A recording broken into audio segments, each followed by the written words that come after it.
guys, we're back. It's another episode of the Out of Mini podcast. Myself, DJ Styler, and this is my co-host, all right? The classy one, the classy diva, Coco, all right? Welcome to my show, Coco. I'm joking. Yeah, we've got to kick it off. I'm joking. So how you been though? Yeah, I've been fantastic. I just recently got back from Jamaica.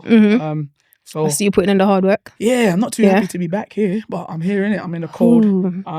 Big up my brethren and my business partner, Flo. He's offset at the moment, looking like a bandit. And I mentioned it because it's so cold, so I'm going to allow him. My grandmother always said, you don't see good-looking people in winter, you know. I be ugly people you see in winter, because we always wrap up. To be fair, you know? Gan is right. Yeah, but you're looking beautiful today. Always. But we're inside. Thank you. You can't go outside like that. You have to put that on. Nah, outside it's a different story. I'm like wrapped up. You can't see my face, nothing. But I'm doing amazing. I got some projects coming up and so forth. I'm happy to be back. Shouts out Myriad Studios. You know what I mean? Feels good to be home. Culture. Yeah. Yeah, feels good to be home. Me got the browns going on.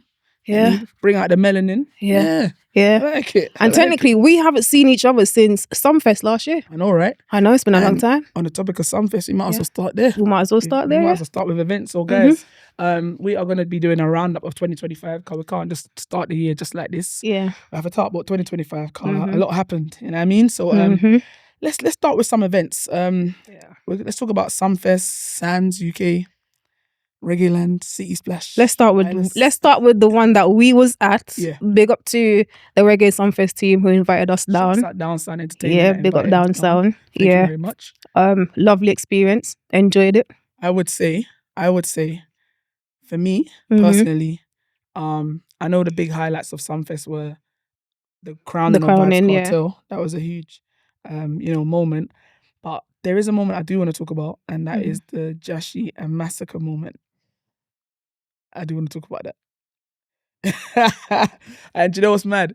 You might not want to talk about it, but guys, we actually got a chance to meet Jashi. Yes, we were doing some work with some of Coco's artists in town, and the studio that we were at. Remind me of the studio name again? Why something? Was it YVP? YVP, yes, yeah. YVP Studios, yeah. YVP Studios. Yeah. And Jashi just walked he was in. just there, Just walked in. Smelling good too. We can't forget that part. Me don't know about that part. He don't know about that part, but I do. If they smell good. Yeah, me don't know about big that up to Jashi. Yeah, Jashi walked in, and Coco being Coco, she seized the moment. He wasn't really there to do no interviews. He's there to work. Yeah. Coco being Coco, we are the Out of Mini podcast. This is Carib culture. Look at interaction, and man, it was good to see. It was good to see, and we were gonna try and ask about what happened that night. We thought it's probably best not to mention it, but how do you think that has fared since the whole? Because all right, if you guys don't know what we're talking about, what happened is Masicka performed at Sumfest. He was booked. He brought Jashi out. When he came out, Jashi said the words to the effect of, "Me is a corona guilt. Them no bad like my shoes lace, or them no bad like your shoes lace," talking about Masicka. Yeah. Then after that, people started to obviously Gaza fans, you know how they are. Yep. They rained in on Jashi and on Masicka. And on Masicka. But I think Jashi got it a bit more than Masicka, to be fair. He said it. Yeah. So Masicka kind of said, look, I don't know. Masicka said he didn't even hear when Jashi said that, because his mind was just on stage show and he didn't even notice when Jashi said that. Since then, I feel like that is where I say that to say this. The whole Masicka Tommy Lee thing, I think since then, I feel like that's where the Masicka and Cartel relationship kind of drifted, went like that. Yeah. You know what I mean? You're right. I feel like Masicka tried to play it down and was like, there's no beef, like Cartel. But it was clear to see that there was tension. I don't know about you, but me sitting where we was in the camp and me watching it, I was like, oh, that's a little bit techie still. There's gonna be some issues. And he did come out with a statement a few days or the following day after. And to me, it just sensed off. It was just giving off vibes. Now, we're not exactly sure what happened behind stage or what happened in their relationship, but something's happened.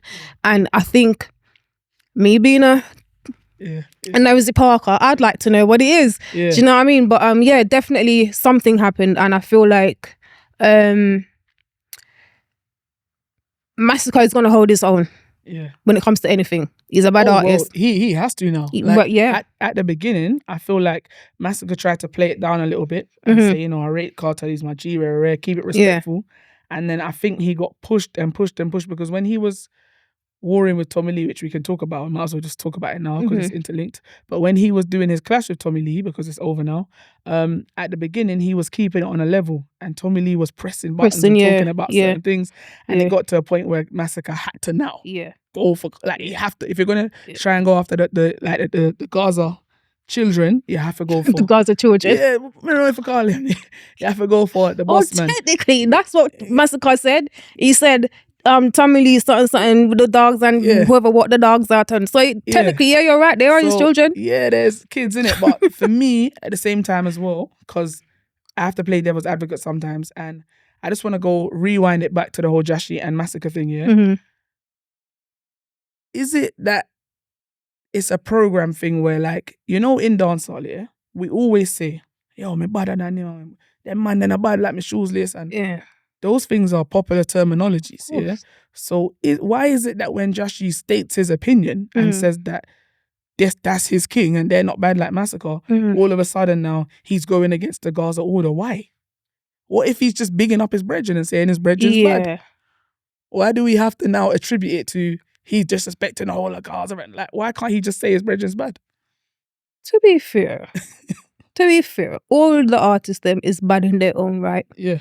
So you're right. If a man want to say, listen, my friend them bad on me, but we shouldn't be taking that to it don't mean that Cartel's not good. He's just saying his friend is bad. He just it's like me saying, yo, my co-host is bad. It don't mean that host over there ain't good. It just means I'm giving you your flowers. Of course. Understand? So I feel like that's why Masicka, I'm not gonna lie, he touched some people's corn.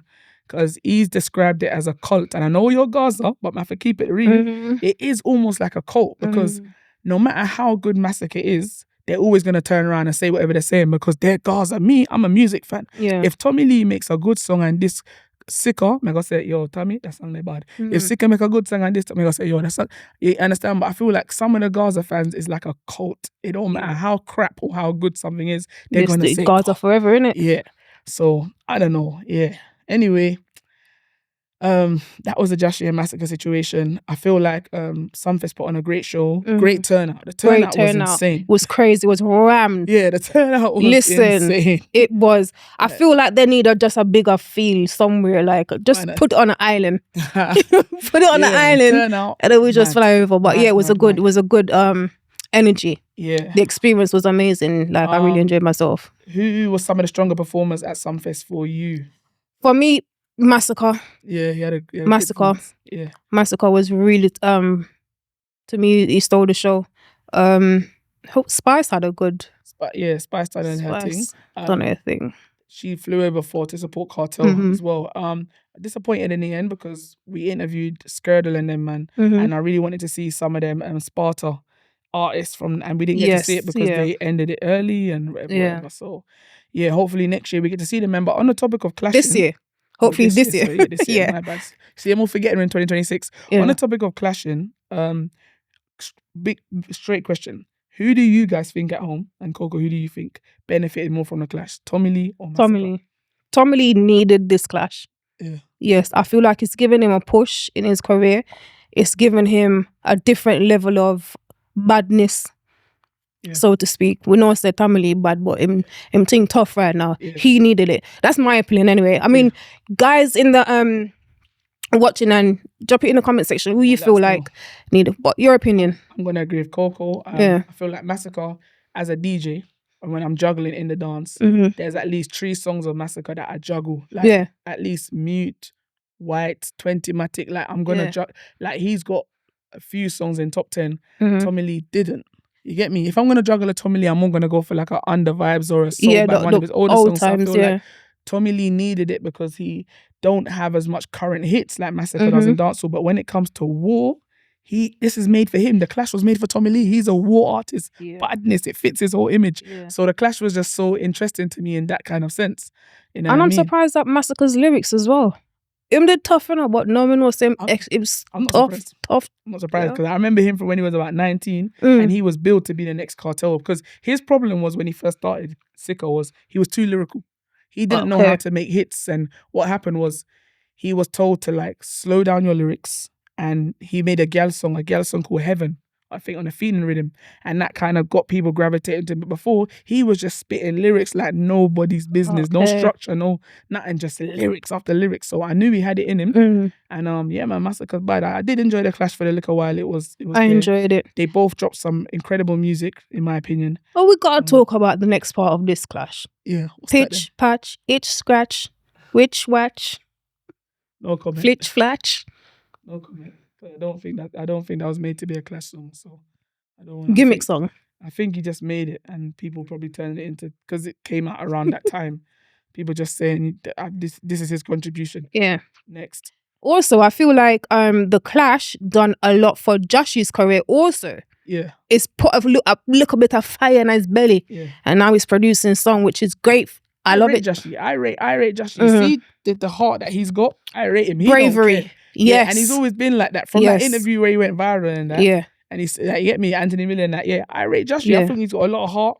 He's a quality artist. He's a good artist. And I think, you know, it's unfortunate, you know, that some of the people that he's gone up against, he's always going to be outnumbered. He's always going to be not the favoured one, but he don't care. He just keeps going. Yeah. Born fighter. I think that suits him a lot. Like I rate Joshi. Joshi, keep doing your thing, man. You get me? Great artist. Elevating. I like it. Yeah. Next event, Sandz UK. We've got to talk about Sandz UK. Are you smiling like that, Styler? What's running through your head? I know, I just... Lala dee, lala da. I was there. Where so you enlighten me. Whenever they did it, I was there, and oh, go on. Let's start with the organization. Ticketing system, queuing system. Do you know what? I got there early, so for me it was alright. But for the other people outside, it was like a 2-3 hour queuing system, very slow. Big up to the securities though; they've done their job. Getting into the venue, for me, the problem lies in the sound. Okay. The sound for me cut out a few times. I thought you meant the volume, because I was going to say, you know, sometimes in the area where you're in, there's certain decibels that you can't have the volume over, so it could have been that. But if you're saying it cut out... Yeah, no, it cut out. Vanessa being through the mic and walk off. You're right. Yes. She was singing and her microphone chipped out. You're absolutely right. And she tried to continue, and then she was like... Big up to Vanessa Bling. She was doing it for her fans. Because I remember she said, listen, I will sing a cappella if I have to. Yeah. Do you know what I mean? My fans are here. They've paid their money to come and see me. I will do this. And it's just such a shame that whoever is behind the organization of that, they just didn't execute it for me. We know that Sandz is a big brand. Yeah. We have Sandz Jamaica, but Sandz America. They're not directly behind it, because they come here and they were linked with a UK. They were linked with event manager. That's what I'm saying. So whoever is with the UK, whoever's behind the UK side of it, they need to put more work in. Yeah. Do you know what I mean? And I just feel like, it just wasn't it for me. I think, like, sometimes it's not even putting in more work. Sometimes it's not more work, it's putting in the correct work. The correct work, so you have to work smarter, not harder. Mm-hmm. So my background is in events, but my background is in corporate events. Okay. Yeah, that's my background. Mm-hmm. If you ask me to put on a corporate event or give me a budget or liaise with some of the top corporate companies in the world, I could do it easy peasy. I got the resources, I got the networks, I got the vendors, the suppliers, it's fine. Mm-hmm. If you ask me to go and put on a festival next week, I can't do that. Yeah. So what? But I know people that can. Mm-hmm. So I will go and link the necessary people to do the risk assessments and the this and the that. Yeah. People that do the staging, they're out there like, you know, like the gypsies and the caravan people, and they do this with their eyes closed. Yeah. I will go and link. I've got friends in the scene that I will go and link. I wouldn't try and take it on. Mm-hmm. No way, because that's not my background. Yeah. So I would go and I would outsource it to a company that can and pay my money and make sure that it's done. You get me? Because I feel like, not saying they cut corners, but the cutting corners thing. Yeah, it was very, but can I be honest? Yeah, it is very careless. It was careless. Careless setup. Yeah. Careless setup. I do remember it clearly, and I remember being a bit annoyed by it, because it's like, I'm a big fan of Sandz. It's a very heavy brand. I look forward to it. I wasn't in the country, that's why I couldn't go. Otherwise, I probably would have went. Yeah. And it's just so sad. We don't want to see this happening to reggae and dancehall in the UK. It's not a good look. You know what I mean? And people just won't come back. You see all these big brands that come to England, they just won't come back. Yeah. Because they'll just look at, like, Sandz has gone to all over the world. They've gone Canada, they've gone Yeah, America, I think they would. here. I think they should have done more research when it comes to who they're going to partner with in the UK. Now, I'm not saying that these people cannot do it. I'm just saying that the risk assessment and cutting corners and trying to low budget, and it just didn't work. Yeah. Do you know what I mean? You can't have 1,000 people in a venue and 500 people are trying to barge in. It's just not going to work. Oh yeah, because there was a stampede. There was a stampede at one point. Back to me now, yeah. Music shut off. But again though, there's a balance, because those things like the stampede, them people are just animals. I understand whoever started that stampede and whatever, because it's so easy to let a lot of the blame be put on the promoter's shoulders. You know, we have to remember we can't always do that, but at the same time, the promoter has to put certain things in place to mitigate these circumstances from happening. I'm going to be honest with you. When I got to, because I purposely decided to go early because I wanted to see behind the scenes and certain things. There was security. There was a lot of security when I got there. There was a whole heap. There was like at least 200 security. From what there was a lot. Bit of an exaggeration, might not have been 200, but still. I know what you mean, but halfway through, I'm looking around and I'm not seeing the people that are meant to be keeping the Patreon safe. Not patrolling and all that kind of stuff. Okay. It was a slapdash when for I me. go Sandz in Jamaica, they're everywhere. Right. They're everywhere. Like, security's everywhere. Everywhere you look, you can see security. They're on the stage, they're there, they're by the VIP. They're literally everywhere. Yeah. And another thing I noticed that I want to bring to the forefront as well, before we move on, is you see like Reggae Land and other festivals, I'll be real. Just the entrance alone. Let's just talk about the entrance. We're not even in the venue yet. Just the entrance alone. Reggae Land, they take you on some zigzaggy process. They had that. That's done intentionally because it's crowd control. Yeah, they had crowd that. management. So they had that, but then they got to a point where when you was already in, and later on, the next day or whenever it was, when my friend said, she said it wasn't. You just walk up, like it's a straight walk up to where you walk in. Okay, so that must have probably been after I got in. No zigzaggy, just literally straight walk up to it.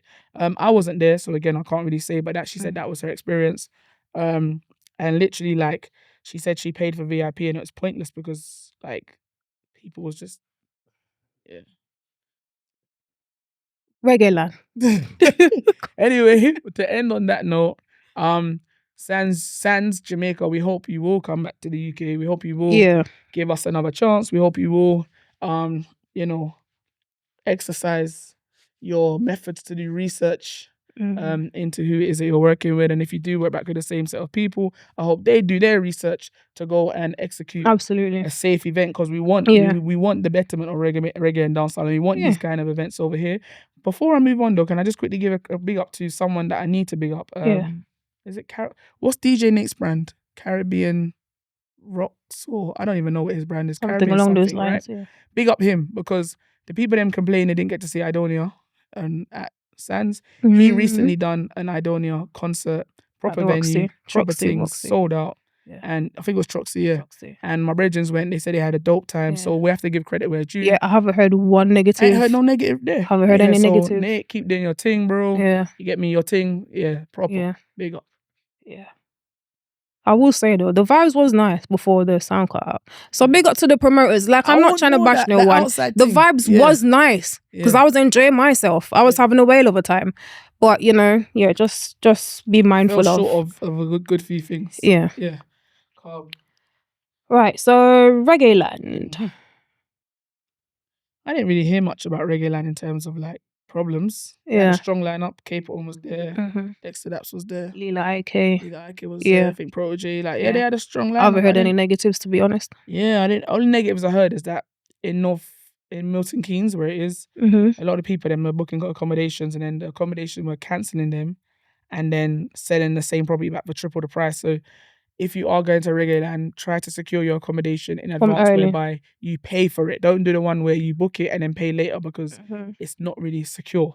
Yeah. That's the only thing I heard. But other than that, I didn't hear no complaints about Reggae Land at all. Me neither. Seemed to be, I didn't really see nothing on the media. Wireless? Carter was at Wireless last year. Carter was at Wireless. Yeah. Again, I didn't hear nothing too Nothing too crazy. Yeah, nothing out of the ordinary, just the usual. But nothing too crazy. So yeah, big up Cartel performing at Wireless. He had a crazy run last year, like a robot, performing at so many different events. He sold out the Barclays, I think 3 times. Yeah, and it's mad. He had a crazy run. Yeah. Remember we were speaking on the podcast and we were like, do we think he's well enough? Do we think we had it in him? Well, he did it. He proved us wrong. He's not like Cartel as we know him. Yeah. But you know what I'm saying? I'd say he's 80% there. Yeah, like he's recovered. Remember, this guy's got Graves' disease. He's been in a jail cell for how long? So yeah, you got to give credit where it's due, man. I do quickly want to talk about when he came down on the UK concert and people where there was that big thing where they were saying, people were like, oh, we didn't even get dancers, we didn't even get this. Yeah. And I feel like, this is what I'm saying, a lot of people that go to these concerts, they're not dancehall fans. You are just coming for the hype because it's Cartel. But if you was a dancehall fan, you would know that dancehall concerts don't always have that. Yeah. Like some of the things you're asking for, all these theatrics, that's not dancehall. That's Beyonce. And but you get what I'm saying? That's Chris Brown. Yeah, Lady Gaga and them people. Hanging out. This guy, so you can see some of the people and you can see you ain't dancehall. Bro. What I did love though, and big up to Cartel, and happy belated birthday, sir. Yeah, his birthday was the 7th of January, so one thing I will say that I've noticed through social media is a lot of people are complaining that they didn't hear certain songs, and the following day he delivered, and the crowd was happy. I never heard one bad review. Yeah. So yeah. Do you think that's a good idea? Because I've never really seen people do this. He put out his set list in advance, and he got the amount of, don't mind me, but the amount of backlash he got when he put that. Yo, can't help it. And you know the next word I was going to use is even worse, rebuttal, but the word but. Then I say but. Yo, and I can't even say clap back because I got clap back. Yo, I can't even talk English on this podcast no more. But yeah, the amount of backlash this guy got when he put that set list out, I've never seen nothing like it. People were cussing, but that's a compliment because it shows you got so many songs that you can't even put out. You can't even remember them. Yeah, and then he's put out the set list. People cast. They were like, no this, no that, and then that was it. The next day he listened, he delivered, and so he took on, and he even had a couple of dancers out there as well. So big of the dancers. Oh yes, what's her name? Amber Ray. Amber, something along those lines. Big up to her. So big up. So yeah, Cartel. I think this year he's gonna probably calm it down a little bit. I don't think he's gonna be touring. But I feel like again we go back to the point that I was making last year. As an artist, you have to know how to control your brand, and he does exactly that. Yeah. He delivers time after time. Guru, yes, he just knows what he's doing. Like I have to wonder, is he like AI or something? Because he's a marketing genius. I can't even at Big 50, he just rented out the whole club the other day. We saw he was in Club Live doing his thing. I love the way he's got his sons around him. Congratulations to his son as well. Just announced his baby mum, number 2, is pregnant. Meanwhile, the other one's kicking off. But my dear, it's all mad. But chat. Big up Cartel, man. And him and Sidem are still going strong. You get me? They're still there. So yeah, big them up. I'm gonna be honest though. I didn't think it would last. Yeah. You and probably millions of other people. Yeah, but do you know what? He suits her. Yeah. And she suits him. Yeah. I feel like she's like the calm to the storm, innit? Yes. Like she's just, I feel like anybody else would be too problematic for him. She's just calm. Like he needed someone that was mellow. Yeah, subdued him. So yeah, cool. So that's Cartel. That's the major dancehall reggae events. Let's talk about hottest song of the year. What's the contenders? What's in the running? I can name a few. Do you know what? There's been so many I can't even think right now. So obviously you got Masicka Whites. Big song. Shake It to the Max. Oh, but you know what? I'm not gonna lie. That song that they get a 9 after. But you got to think about: is it a personal thing, or are you talking about what it did? It's definitely personal. Yeah, because I can't speak for anyone. So should we say personal, or should we say that impact that it had? I mean, because for me, we could do both. The impact that had was insane. It was crazy. It's still having an impact now. I just done a primary school disco yesterday, and the kid said, "Can you play Shake It to the Max?" And then them start with them. So the impact, like that's crazy impact. Yeah. Primary school, like all races, that's crazy impact. And it's still nice to see because she was an Afrobeats artist that released that song that no one cared about. The minute she went remix with Skilly and Shen, that's what blew it up. And it was the Jamaican perfect collab. So I don't think if anyone else was on that, it would have had as much reach, in my personal opinion. Yeah. Yeah. We got to throw Asian into the mix. He had a very good year. Yes, big up to Asian. Yep. That Ramputu. Yeah, that's mad. Yeah, that was mad still. The tip. Yeah, he's got to get thrown into the mix as well. Obviously you had the Big Breeze shutting down the place as well. Chronic Law had the song Like a Girl from Brooklyn. That song there. Yeah. Like 2025 was a good year for dancehall, you know. Yeah, it was. Then obviously you got the Storybook rhythm, which is the Passenger Princess, where I prefer the Masicka on the rhythm, the Rich Sex. I prefer that song on the rhythm, I can't lie. Yeah. But in the UK, they love Passenger Princess. Jamaica, they love the Masicka. Okay. Cartel's song was good on it as well, Storybook itself. Russian was running the place, that rhythm Storybook was going in. Yeah, Russian was running it until DJ Mac came in. The rhythm came and took over. What's the rhythm? Where you feel like rhythm. I can't get out of my head. Yeah. Listen, I'm not gonna lie. Everyone says that Skipper takes that rhythm, but Chronic Law. Nah, Skipper. Chronic Law. Nope, Skipper. Chronic Law. Skipper took the rhythm because Skipper's the original pan the rhythm. Yeah, he's the original, and I like it, but I just feel like, all right, you see, the thing is with that now, Skipper's thing is more vibes, innit? Yeah. Whereas Chronic Law is more madness. Yeah, but you're a bad girl, man. I'm not nobody else. Me, all I see in my head, and it always happens, this is why I have to big up the dancers them. All I see is Rebel, doing her routine with virgin name again, Joel, on her skanker, them bad skanker.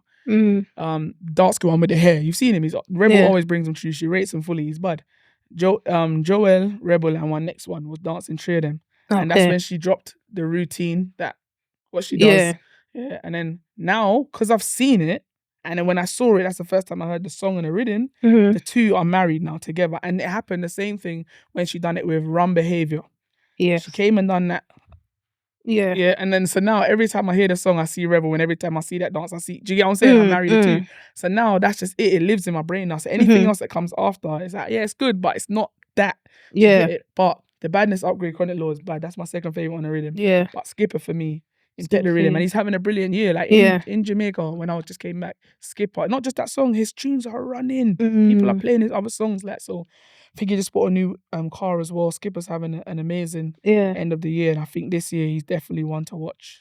Isn't it funny how a song could be hot in one country but not so hot? Because we don't really hear Skipper's song over here. No, well, not for me anyway. No, you don't. But do you know why that is? I'll tell you why. Yeah, it's because unfortunately in the UK they follow hype, and especially the DJs, they're very follow backer. See me, I play a song that I like. I play a song, if I like it and I'm confident that you're going to like it, I'm going to play it. Yeah. Because I'm confident you're going to like it. So I'm going to play the song. Over here, no. If they don't, because these DJs in the clubs, they go and they play every single week. And if they don't see the other top 10 DJs playing it, they're not playing it. But then when the other top 10 DJs play it, they'll start to play it. You get it? And they're very reactive. Whereas in Jamaica, women and them, and they will hear a song and they'll just play the song. Yes, because they like the song. Yeah, you're right. So that's the difference, I'll be real. And it's the same thing with the Storybook rhythm. Over here, Valiant visits here all the time. Valiant's now signed to, I think, a UK label or something like that. Okay. So he's got a big, I don't know if you notice, you're seeing Valiant a lot more like, on your timelines. Yes, You get me all of last year because he's I don't know if it's the label or what it is, but some market or something behind Valiant is from the UK. Yeah, and so they're pushing him a lot to the UK markets. He's on all of the radio stations and all the this, and there's lots of content with him. You're seeing lots of content creators interview Valiant and all that stuff. Yeah. So naturally, the UK are going to play the Passenger Princess because 8 out of 10 of the DJs have probably had a little interview with him, or you get me? Yeah. Whereas Masicka, he's more elusive. He's not over here like that. True. That. So he don't really get the run of the mill as such. Whereas in Jamaica, the Masicka song's bigger than the Valiant song. See? So, but what do you think of the where you feel like rhythm? Where you feel like rhythm? I like the rhythm. Don't even play no song on it. I just love the rhythm. Yeah, the rhythm itself is sick. It just makes you want it when I hear it. It's like, the rhythm. Yeah. But do you know what's gonna happen? I can see it. It's gonna start pissing me off because Even my grandma, I'm waiting for my grandmother to drop a song on that rhythm. I'm waiting for my 97-year-old. Leave God alone, exactly, yeah. That's what I feel like when I hear that. When I hear some of these artists, I feel like leave it alone. Done. Yeah. It's got to the point where I just say I don't want to be hypocritical because I feel like we tell artists to listen to what the hot rhythms are, jump on them, get yourself out there. Mm-hmm. I don't want to be the one sitting here saying, yo, don't stop jumping on the rhythm. Like, listen, if you know you're not good, don't jump on the rhythm. Don't jump on the rhythm. Don't just go and put any little ordinary little daily song there just because the rhythm's hot. Like, actually try to listen to the rhythm. And like, that's what I say, big up Loud God. Big up Be Nice. I've heard their songs. Yeah. Big up Stylogy. I've heard his song. Yeah. Like, Ricardo Royale just dropped a song as well. Okay, I need to hear that. Like, I feel like people are just putting anything on the rhythm just to say they got something on the rhythm. Mm-hmm. Listen to the rhythm. Is the hook going with the rhythm? It's because the rhythm's got one of them type of melodies where it goes places. Yeah. And your melody can follow the rhythm nicely. Why is your melody fighting against the rhythm? The rhythm's busy already. So why is your melody fighting? No, but it's the truth. Like the rhythm is doing this. And you're going and the rhythm's just going and you're it's too much. Yeah. Sometimes less is more. Exactly. Like, you hear what the man said? Tell me what you feel. Like, just calm. Just like TJ with Drift. Mm-hmm. The rhythm's going. TJ's I've been met on up in ya. Yeah. He's not. You know what I'm saying? Yeah. Like, so just artists, man. Just sometimes listen to the rhythm. Don't just put anything on the rhythm. Yeah, but big up to DJ Matt because the rhythm is also big in Russia. Yeah. It's doing its things. It's doing its round. Big up to the UK artist then as well. I'm excited about. I can't lie. She's not even dance. She's a rapper. She's cold. Her name's Wo D. Yes. Oh my God, she's cold. I saw her. She put something on that rhythm. Mm-hmm. I had to watch it like 10 times. Mm-hmm. She's got like this deep husky voice. Yes. Like, she reminds me of she's a breath of fresh Candy air. Gold. She's got a voice like Candy Gold. Yeah. Kind of a deep voice, but the lyrics are lyricking. Yeah. Like, when she spits here, you hang on to everything she's saying. And to be fair, I wouldn't have expected her to jump on that, you know? Cold. So then she done the freestyle thing. Everyone started adding DJ Mac. And now she voiced the song. She's got an actual song. Like, he voiced her. She's in Jamaica doing her thing. She's cold. Mm-hmm. Wo D, you are cold. Yeah. She's tough. She's one. Gotta give her flowers. She's cold. I started like following and looking into it. I was like, she's cold. So yeah, Wo D, big up yourself. We're not expecting that either. Yeah, big up. Breath of fresh air. Yeah, man. Any other breakthrough artists that you think we could look up for? Breakthrough artists. Do you know what? Skirtle, yeah. Do you know what? That's why I agree with you when you said Tommy Lee. It was better for him. Yeah. Because I like the way Tommy Lee showed about his son and his people them. Mm-hmm. And they got to show their lyrical prowess as well. Otherwise, people wouldn't even really be looking at them in that way. You get what I'm saying to you? Yeah. I think Skirtle. I would like to see Skirtle in the UK. Skirtle, big up yourself, my bro. Yeah. You get me? I do need to give props to Tommy Lee as well because he created a trend. Yeah. He done something sick in one of his videos. He got the Crocs on the floor and sweep them out. And I started to see people all over TikTok. I'm sick of him. This is yeah. People started to get their Crocs and sweep out the old Crocs. Yeah. It became a trend on TikTok. Oh, when it's a trend, it's all over. So that was cool. Yeah. Yeah, the part of my still. And next artist for me is Bad Life. Bad Life. Yeah. Talented. That whole Tommy Lee Sparta gang over there. Yeah. They're tough. Yeah, they're cold. They're underrated. And I think they need to be highlighted more. I think we need to shine a little light on them still on this flat platform. Yeah, we're gonna try and get them in for the next episode, see what can. Yeah, we got to shine a light on them. They're very talented guys. Mobe, people think like Kingston's got all the talent. Mobe, there's some very talented artists in Mobe. Yeah. You know what I mean? So yeah.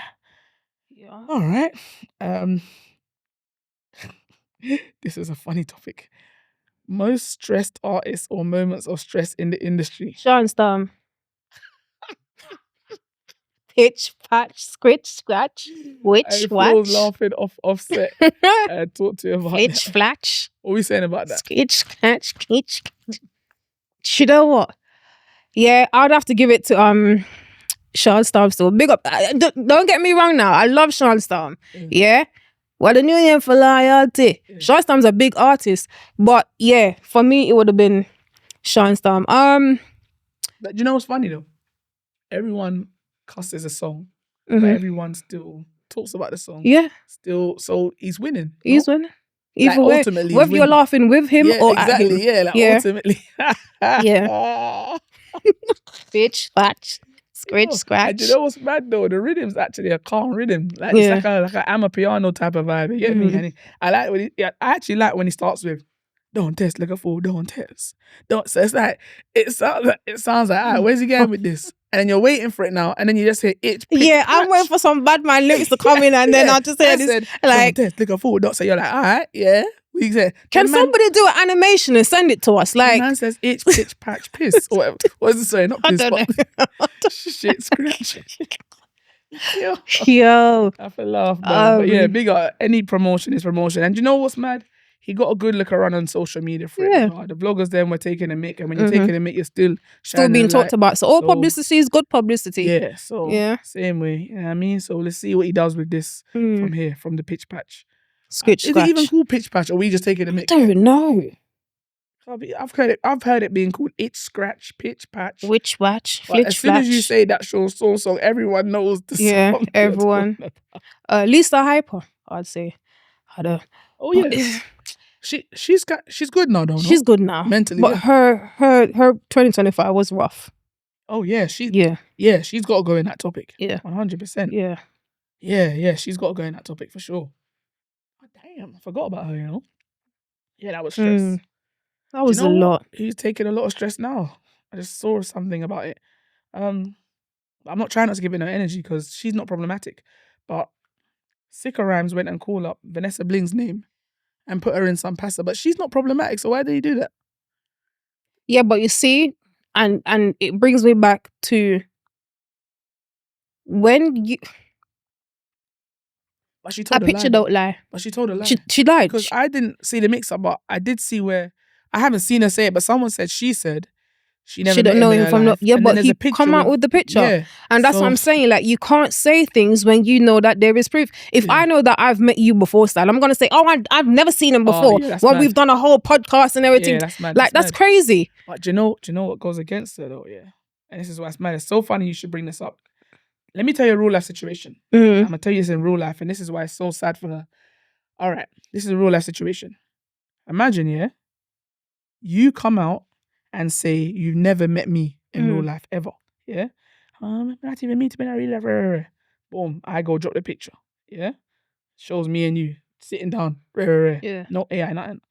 Now, you're in a position where you can now tell any lie you like and it's going to get believed. Simply because I went and lied. Sorry, not you. I'm in a position where I can say anything about you. People going to believe you. And I'll get believed over you. Now, you could have lied about that one thing, and then I could turn around and say, yeah, and guess what? Me and her used to do a thing.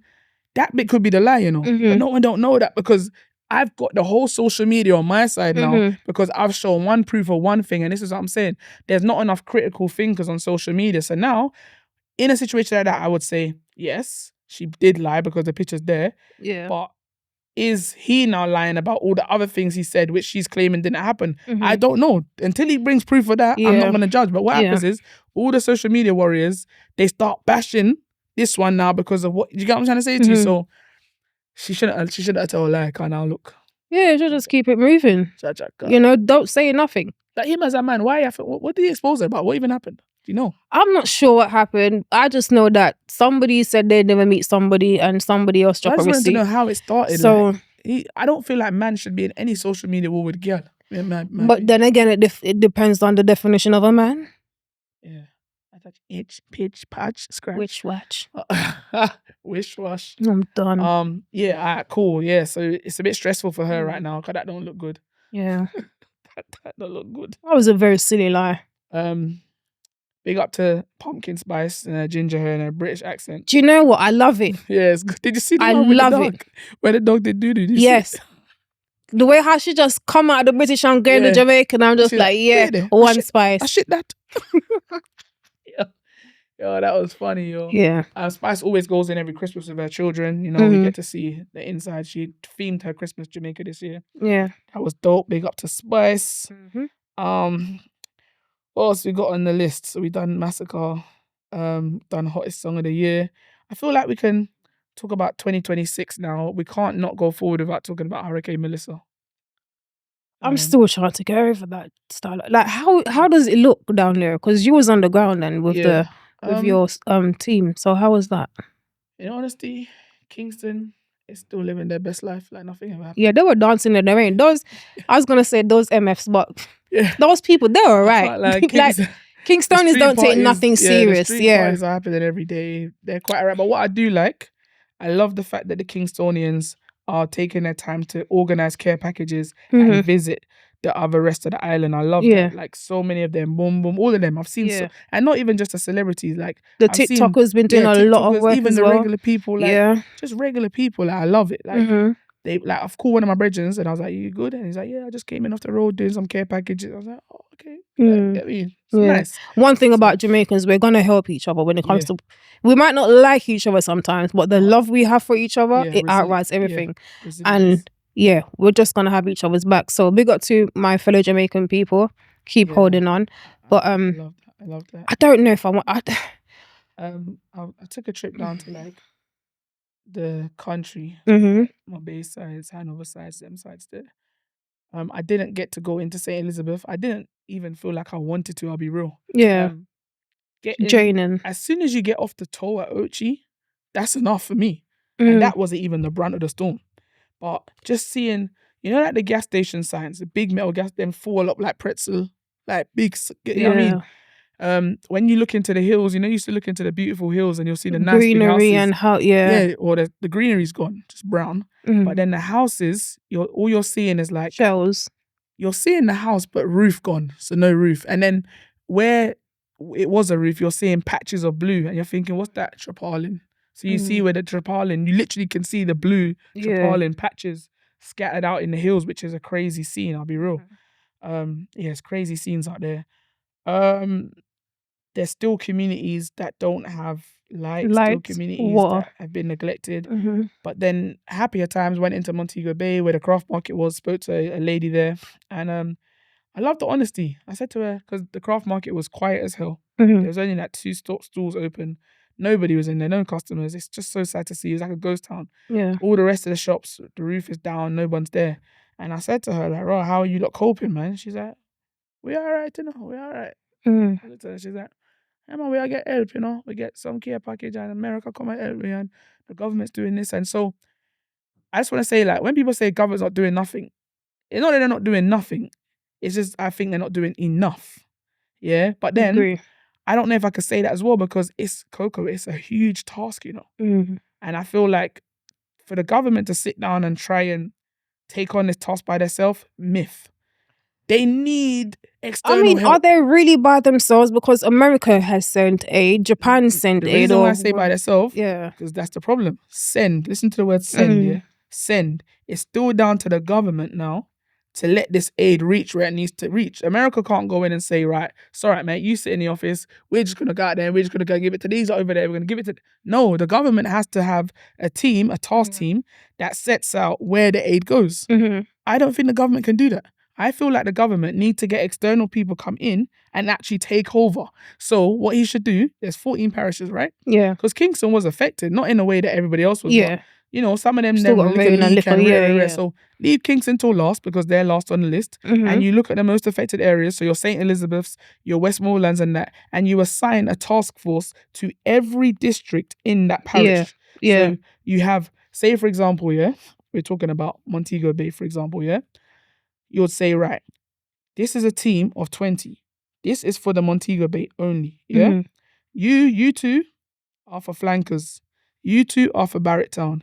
You two are for Mobay Town Centre. You understand what I'm saying? Yeah. And you have that task force and their job underneath these two, they have their team. So they have the JPS, they have the this, they have the that. So every little area gets help at the same time and everyone can be up and running at the same time. Instead, it's sporadic. What he's doing is them over there. So remember I said to you that lady said she's good, she's getting help. She said the craft market is insured and the person that owns the property, she said that they will be getting insurance and fixing things back. And they give them little money and they get the World Food Center or something. She's World Food Kitchen. They get free food. So she said she lived Catherine Hall, it was bad. The water was over her head. She felt like she was drowning and now the government are helping her. She was good. But guess what? 10 minutes down the road in Long Bay, A man is sat in there. You're going to see the story on my page. Electric light right through his house. His shop front is gone. He's got no electric, no light. But the town either side of him has got help. But he don't have help in his town where he is. But the town over there and the town over there have got help. So you can't have uneven stories like that. You get me? And that is the saddest thing about it. And that's because the help is too sporadic. You can't do that. You have to assign a task force for every single area. Otherwise, it's just not fair. Yeah. I vote Styler for president. No, but you get what I'm trying to say though. Like, It makes sense what you're saying. To be fair, I feel like he doesn't have a team on himself. He don't. That's what I'm saying. He's trying to take this thing on himself and say he's reactive. All right, this one's getting a bit of too much talk on social media. Let me go and send some help there because the people in my talk about it. Then now this one will pop up and say, this woman, sorry, and I mean this respectfully. Another woman will come with her baby. Me not have nothing. Me not have this. Me not have that. Boom. 2 weeks later, she gets help, and then everybody claps. And then what about the other millions of people over there? And then this person pops up and then they get the help, then everyone claps. Yeah. But like, it shouldn't be a 1-1 thing. It's not fair that we got a woman has to come out, literally break down for the social media to kick up a fuss and then she gets help. Just she won. Yeah, that's kind of crazy still. It shouldn't work like that. Yeah. You get me? So that's why when it was time for the people to go back to school in the Petersfield area in Westmoreland, they were using that school as a shelter. They kicked out everyone and said, you guys have until Monday to leave. You're getting evicted. We need to open back up the school. And that's sad because the schoolers do need to go back to school. But at the same time, where are the people going to go? Yeah. Exactly. So if you're going to kick them out, have somewhere for them to go. And this is the difference between government and actually running a country. Now, as bad as England be, there's no way that could happen. No, absolutely not. In this country, we see homeless people all the time. I saw one just the other day. I felt so bad for him. I couldn't even walk past him. I was like, take my hat. Like, he was on the floor, freezing. I couldn't walk past him. I couldn't. I said, take my hat. He was like, no, he's good. I said, take my hat. I gave him my hat, everything, And I just wished him well. I bought him a hot drink and I just wished him well. He looked like he was going to pass away anytime soon. So sad. Another lady came and got him, I think helped him to a shelter. I heard her talking about shelter. Now, as bad as England be, he's a man. You would never see, if that man had a baby with him, you wouldn't see that. Yeah. Because automatically the country's putting him somewhere. Yes. Automatically. Yeah. Why are we seeing babies in Jamaica just on the road? Outside, yeah. I saw a newborn outside with his mum and literally brought me to tears because I'm thinking, if the help is not coming now, when is it coming, number one? And how are you surviving, number two? And the children, like they're innocent kids, babies. I'm talking about the babies 2 weeks old, outside sleeping, you know? The babies are innocent. Big Sizzler. But yeah. I'm a big Sizzler fan. But yeah. It's very sad. It's very, very sad. Like, we just can't continue like this. Do you know what I mean? And another thing, what I'm kind of upset about, he knew that the storm was coming. Yeah. He had warning. Whatever he put in place, clearly, it wasn't enough. Yeah, I don't think anything could have been enough to battle this type of storm. But what he should have done is as you said, the proactiveness afterwards. You get me? So shelters and things like that. You get what I'm trying to say to you? And you know what's the sad thing is, Coco? Is we just had a Category 5 storm, unprecedented. But it's so sad that the concrete roofs are still there and then the zinc ones are gone. And then the people that are campaigning to build back their roof, it's the same zinc they're building it back. Yeah. With. And it's not by choice, it's because they can't do no better. But this is where the government should come in. Why are you allowing these people to build back with zinc when that's the same thing that just... So it's like a catch-22. I saw a hospital that was completely destroyed. Yeah, totally gone. So, governmental buildings, schools, hospitals, those things should be concrete through and through. Look, I'm glad you said that. How do you get help in an island when the help need help? Usually you'll call for help, but that help needs help. Yeah. So it's just, Jamaica's not okay, I'll be real. Even though some of them are living like they are okay, I went out there, I was in the roads, I was, helping, campaigning, and there's still a lot of people right now as we speak that are suffering and will continue to suffer. So all I can say is if you have friends and family out there, check on them, help them, if you can send them anything. Like, they need it now more than ever. Don't rely on the government. Don't sit there and say, them get wally per money in here and because half of the time, it's not even money. When America sends certain, like when you see England gave Jamaica 5 million in aid, it's not cash. Most of the time, it's in supplies. So it might be like 5 million worth of medical supplies, but it's not cash. Yeah. So yeah, and a lot of people's aid that they've sent is still sitting on the wharf. It's not making it where it needs to make it because of all the backlog. So Jamaica need help, man. So tourists as well, Jamaica's open. Don't be afraid to fly over there. As you said, tourists, something irked my nerve. Yeah, go on. Yeah. You see some of the Americans, and I'm going to speak directly to them. I think your attitude is absolutely disgusting. Yeah. You're in a country that you can leave and go home at not anytime, but you can go home. Yeah. These people have nowhere to go, and you're complaining about the food, what you're getting in a hotel. And these people have left their families to make sure that you're okay, and you're still being ungrateful. I feel like we as a community, we don't have no love. There's no empathy. And if there is, it's probably like 1%. It's crazy, the attitude of some of us, and when I say us, I really mean because me and Stan are involved. Yeah, your attitude really need to fix up. You can't continue to like just feel like you're above anyone else. Yeah, that entitlement, it doesn't work. I'm telling you, it's because when it was a tourist, it wasn't the British tourists, it was the Americans. It was the Americans. That's what I saw. It's them. Only for fix up, man. Only about because I did see some Americans helping. Yeah, there was some of them helping, but but it's just them. So yeah, man, like just help Jamaica if you can. You know what I mean? Go on holidays to Jamaica, spend money with the locals. You get what I'm trying to say to you? We can rebuild back Jamaica. One day at a time, man. Big up to all the relief organizations out there. Shouts out to Brixton Soup Kitchen as well, like working tirelessly. There's so many of you guys. I don't want to like name too many. You get me? Schools. There's schools out there that have been donating. Shops. Shops. There's so many. Just keep it up, man. 2026. Yeah, it's gonna be rebuilding. It's gonna be a nice year. It's gonna be a nice year though. Like it's gonna be a nice year. I could just feel it. Jamaica hit rock bottom. They can't go no more down than this. We saw a different type of resilience from them. Even the man I spoke to, he was still smiling. The spirit, the strength. Yeah, amazing. You get me? Look at what we're telling. I hate the UK immigration for what they done to the little 8-year-old pitney that they declined her visa. I don't know if you saw it. Wait, what? So, a mum and dad live in England. They're from Jamaica, live over here. They had applied for their little 8-year-old daughter to come and visit them before the hurricane. But then they sped up the process when the hurricane happened because the 8-year-old was living with a grandmother in Jamaica and now they're homeless. Hurricane got rid of their house. Yeah. They're homeless. England denied the visa for the 8-year-old girl.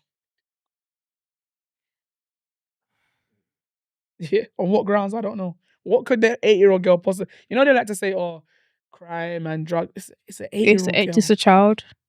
And this is meant to be a country for the children and the elderly, right? They turned down a visa. But yet we're letting in all these Ukrainians and all these other people and things like that. So, I don't know. But yeah, that did grieve me. I never did like that. And we're still under the Commonwealth, right? So technically, shouldn't... There ain't no such thing as Commonwealth. It's just a word at this point.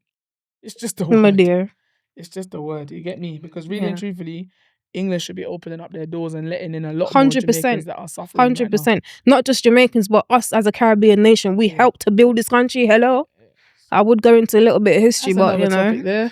But we'll do it on another show. Yeah. We'll wrap up soon. But if I mention the word, because I want to talk about some influencers real quick before we go off. Big up. There's an influencer called LA. I think LA Cartier. Just look her up online. She's extremely funny. Yeah. She talks about some real things. I really, man, I like what she's doing. Can't not talk about Bouncer because his presence online has been crazy. I don't know if I'm in two minds with Bouncer. Yeah, let me keep it real with you. So Bouncer now, yeah, I am in awe of his come up in terms of what he's done in a short space of time. He's a marketing genius. Yeah, okay. Oh wait, let me do it properly.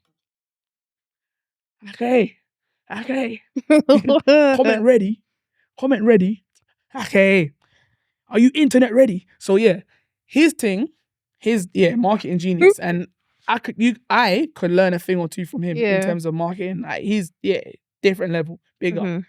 I feel like he's preaching positivity in terms of he doesn't want to go back to the roads. I always hear him saying things like, the roads are not good for you, all this kind of stuff. Yeah, and I look at his content and I'm like, okay, he don't miss nothing. His work rate is crazy. The amount of videos he's turning over is mad.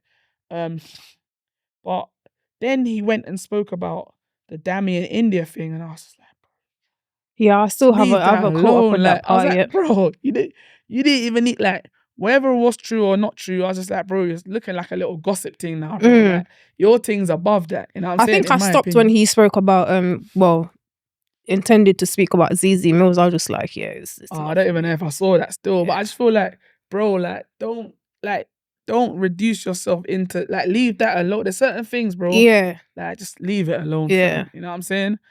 You don't have to talk about any and everything just because it's out there. You get it? So yeah, that was just that. But anyway, there's no denying his work rate. Yeah, so there's him, Elaine the Pain. You know anything about her? Briefly. Elaine the Pain, she started off a movement. No different movement to what other people have tried before.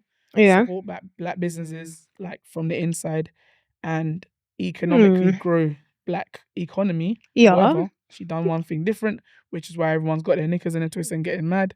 It's because she used a specific word. She used a buzzword, and the buzzword is boycott. So she told everyone to boycott South Asian businesses. See, I'm in two minds with that. Let me hear your opinion. Yeah, I'm in two minds. Like, I understand the whole support your own and whatever, but sometimes we can't support our own because our own want to charge us double the price. I got. You know? Yeah, go on. Yeah. And for me, it's hard to go into a fellow brother's shop and see, what call it, dirty girl in Jamaica. I don't know what you call it in England. Yeah. Say I think a dirty girl for $2.99. Yeah. And then I'm going to the Asian man and his shop is selling it for $1.99. Now, we're in a tough economy, love. Yeah. I'm going to save money. Naturally, I'm going to go to the Asian man. But I do understand that we need to support our own, but sometimes our own takes it a bit too far. All right, I'm so glad you said that. People, I'm so glad you said that. You know why? Because she's spot on. 10 out of 10. But there's always But there's a reason for it. Yeah. I had to go because I was just like you. I was like, oh man, look at those prices. Like, how you expect me to go and Spain with you lot when I can get it? You understand? Yeah. And having a grandmother as well that used to tell me how to shop. I'd go to Brixton and I'd buy, I don't know, it used to be tree to that I give it £10. I don't even know if that exists again. One thing for £10. It used to be tree for £10. And I would maybe buy, like, I don't know, the ones that cost $3.99 for one, which obviously comes to £12. Yeah. I bring it home. My nan, no, where you buy this? Bring it back. Like, I've already bought it. No. I was like, Gran, it's my money. It's got, no, you can't get tree for £10, not £12. Bring it back. I'm like, Gran, it's only £2. No. She'll literally frog march me back to the store, take it back and get it to the right one. Yeah, guys like that. But then I had to do my research. Yeah. And it's as simple as this is what happens. And this is sad. And this is why Elaine feels as she feels. There's a reason why they charge more, because the suppliers where the black-owned shops buy their stuff from are owned by South Asians. South Asians don't like when, well, not all of them, because we're not talking generically here, but some South Asians don't like to see when the black businesses open up their own wholesaler shops selling their own products. So what they do is they sell the products at a higher rate to the black businesses than they do to their South Asian counterparts. Okay. And so the black businesses have to now sell them the food for double the price in order for it to make sense. And these guys sell it for cheaper because the suppliers have given it to them for cheaper. So it's all set from the top. Yeah. And that's what a lot of people don't realize. So it's so sad. And this is why Elaine the Pay went deeper and said, you South Asians know what you're doing. You're controlling the market. And that's literally what they're doing. They're controlling the market. Yeah. A couple of black sisters set up a hair shop in Westwood, I think it was. And she was robbed by South Asians, like competition. They went, robbed the place, cleared her out, left her bankrupt because she was started to sell in wigs and hair supplies and that. Yeah, robbed her. And what happened was Elaine the Payne was on her TikTok and she was talking about some issues and she was racially abused by South Asians. And she turned around and said, you know what? How can you lot racially abuse me when we, my culture, keep you lot in business? Yeah. That's how it started. She then said, we keep you in business. They started to cuss her back and call her this and wig that. And she said, you know what? I'm going to boycott your business. I'm only going to support black shops. I ain't shopping with you lot no more. And she started it as her little mission. Yeah, but then we're still supporting the Asians. Really? And then, no, because what she's saying is, if she gives them her money, so you see the black people that own the shops and buy it from the South Asians, that's how the system is. But if we support them and they don't get to close down, they still build their money. When they build their money to a certain point, generational wealth, they can now buy a wholesaler and they become the suppliers and can supply to their people. Right. They will never get to the top because they don't get that far. Because what happens is they open a shop for a year, close down, because we don't go and spend with them because we can't, because it's double the price of over there, and it's a vicious cycle. So it's like every time a black shop opens up, they close down. It happens. We've seen it. Yeah, we've seen it. We've seen it. And so if we just supported them, even though it's double, what would happen is the black shop would thrive, and because we're not supporting these guys no more, they would go down, and they would have no choice but to now sell prices normally to these guys or to share the wealth with the other black people. Because what she's saying is they don't employ black people, they don't give us chances, they don't this. And when I looked at it, I said, she has a point still. She has a point. Yeah, she does. And if we could just get the generational wealth up to a point where black people can now become the suppliers, that's generational wealth. You get me? But we can't become the suppliers because we can't even make it past the corner shop stage. Yeah. And then we have the crab in a barrel mentality as well. So and that as well. Yeah. So yeah, that's what she was basically saying. And she was literally just saying like, South Asians, and it's not all of them, because you got some South Asians out there that are doing great things and they don't have that mentality. But let's face it, bro, like there's a lot of racism that happens. Even when I go into my local corner shop, I'll be real, I don't even know if they realize it, but when I pay, I'll give them the money in their hand. They either put the money back on the counter, or they put it in my finger, and they do this. When they put it in my hand, they do that and wipe their fingers off. I watch them. You watch next time you get in a shop. You know what? I told them, listen, I gave you the money in your hand. Give it back to me in my hand. Yeah. Or give back my whole money and I'll leave. Very scornful still. Yeah. Not all of them. Some of them. Yeah. And it's instilled into them. Yeah. You know what I'm trying to say to you? And her campaign exposed a lot of stuff that I was like, raw. Like, one brother came out, racially abused her online. He had a crash out. He got pulled up, bouncer, and then pulled him up. Then he came and said sorry. You know what I'm saying? So it exposed a lot of things. I'm not gonna lie, a lot of their inner feelings, what they feel about us. It exposed it. But then on the other hand, you got some amazing South Asians that sit. I'm on the fence with it because I feel like what she has done is she has generally tarnished everyone with one brush. Yeah. She said, you South Asians, you da-da-da-da. But I feel like because she cares about black people so much, she's willing to just say that. It's like, do you know what? I don't care if your feelings are hurt. I need to better my black people. So if 10% of you lot's feelings gets hurt because of the other 90, then so be it. And you know what? She's got a point. Because we go through that every day. Look at England. Right now, there's Jamaicans that come to this country, do stupidness, get locked up, go to jail. Right now, we now need a visa to come here because of those 10%. Yeah. Does it mean that every Jamaican comes here and gets locked up? No, it don't. No. But guess what? Jamaicans now can't come here freely. That's life, bro. You lot can't cry and persecute the girl because that's what she decided to do. England's done that to us. England's locked out every Jamaican because they say, oh, you guys crime. No, not all of us. Not all of us, but yet we're all locked out. Yeah. So she has a point. Like, she has a point. I can't lie. Like, she's onto something. And I feel like using the word boycott has made everyone wake up and pay attention, because when you stand up and say support black business, that goes over people's head. Yeah. You use the word boycott now, she's got everyone's like, what? You can't say that, can't do that. You know what I'm saying? But it's like, raw. I think she's shaken something up, because she ain't the first one to try it and she won't be the last, but she's the first one to get this much publicity, and it's because of the word boycott. When every single day we experience boycott, the Jewish community. If you go to Stamford Hill right now, they have their own ambulances. I've never seen nothing like it. They have their own banks. Hospitals. They have their own hospitals. They have their own shops. Schools. That's a boycott. Nursery. Yeah, look, you can keep going. Look, the list is endless here. Clothing shops. They've boycotted. Supermarkets. God, continue. Literally. Cosmetics. Beauty supply store. Jewelry. See? Yeah. They've boycotted every other nation to support their own, but guess what they haven't done? They haven't came on social media and used the word boycott. Yeah. She has. Yeah. So they silent boycott every day. No one cusses them. No one says, you Jewish people, you can't say that. You can't only go to your own hospital. You can't have your own. No one does that. So why are you over there saying to Elaine, she can. Yeah, we can learn a thing or two from the Jewish community still. Exactly. They're just silently boycotting. Yeah. She's doing it loudly. Yeah. More power to her. More power to the movement. You get me? And big up to the South Asians that are doing the right thing, that are supporting black people. You know what I'm saying? And leading their business ethically. And big up to the South Asians out there that don't have that little stereotype in their heart towards black people, man. We should all be able to live as one, but the world ain't a happy place like that. So Wickedness can't done in a style. Just so they think set. Yeah, man. So 2026 out of mini podcasts, we're here, we're back. You get Full me? effect. Nice. It's good to be home. I can't lie. Feels great to be home back in the studio and everything. Yeah, man. You lot make sure you're sharing, subscribing. Let us know if you lot got any topics for us to talk about next, and to look up for the next episode, man. Yeah. So until then, remember that your energy is expensive and don't give it away for free. I'm your girl Coco Diva. I'm DJ Styler. And we're out. Now. We're out. Out. Later.